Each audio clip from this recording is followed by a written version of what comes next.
আচ্ছা, কাল রাতে একটা ছেলে আমাকে জিজ্ঞেস করে, ডিএম করেছিল যে দাদা আমি কখন বুঝবো যে আমি কিছু চেঞ্জ করতে পারি, আমার লাইফ চেঞ্জ করতে পারি, আমার ফ্যামিলি সিচুয়েশন চেঞ্জ করতে পারি, বা আমি সোসাইটিতে কিছু কন্ট্রিবিউট করতে পারি।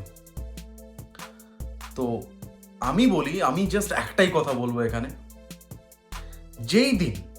যেই দিন তোমার মাইন্ড যেটা ইনস্ট্রাক্ট করছে আর তোমার প্ল্যানের ইমপ্লিমেন্টেশন সেটাকে হেল্প করছে, সেই দিন বুঝে নেবে যে তুমি ঠিক জায়গায় আছো। যদি আমি এক্সাম্পল বলি, মনে করো তোমার মাইন্ড তোমাকে এটা বলছে, এটা ইনস্ট্রাক্ট করছে যে তুমি সকাল 4টে, ভোর 4টে ঘুম থেকে উঠবে, আর তুমি উঠছো।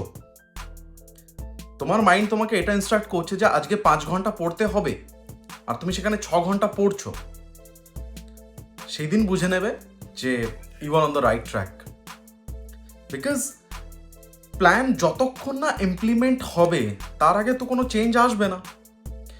হার্ডলি 6 মান্থসও ছাড়ো, তুমি 3 মাস করে নাও।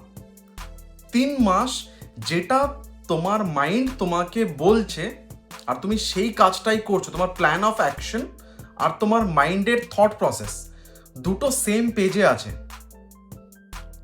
সেই দিন থেকে সিন পাল্টে যাবে। 3 মান্থস করে নাও, 6 মাসও লাগবে না, 3 মাস করে নাও, দ্যাটস সাফিসিয়েন্ট। 3 মাস পরে তুমি একটা ডিরেকশন পেয়ে যাবে যে আমাকে করতে কি হবে। Thank you.